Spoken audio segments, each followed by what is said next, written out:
针对美国的对顶关税，台湾甲美国第一波的时讯谈判进行顺利。未来一礼拜，川普会阁来宣布半导体新税率。议长窦英泰讲，行政团队已经准备好谈判的策略，会当随时启动。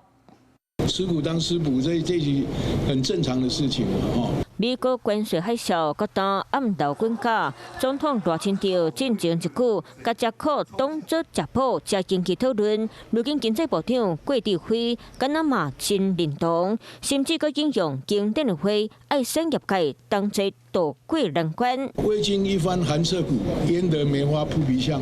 我想这个大家应该都清楚嘛，哈。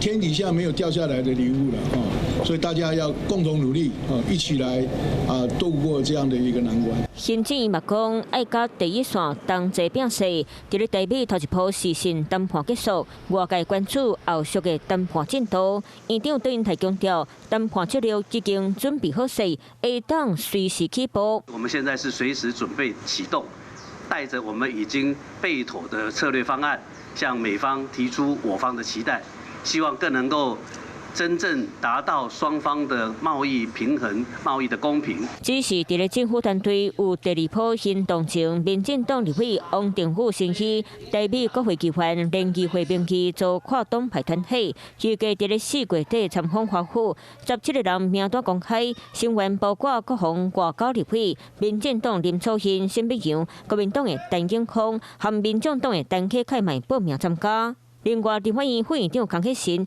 同款卖访问美国，佮伫咧面册普文强调，会将产业界心声传予美国。它是横跨了，等于是中间吼。那在这样的一个状况之下呢，台湾因为毕竟有很多国防或者外交的事务，可能需要相关协调，所以我们还在讨论到底是由谁过去，然后可能有谁要必须在这边做留守，协助国家与产业度过这一次的难关。那这次国会议员到美国去访问是希望要确保我们台湾的利益不被牺牲。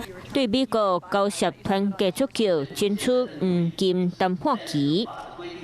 Hello， 大家好，我是林依文。想要抢先掌握最及时的新闻资讯吗？赶快订阅、按赞、开启小铃铛，锁定华视新闻的 YouTube 频道。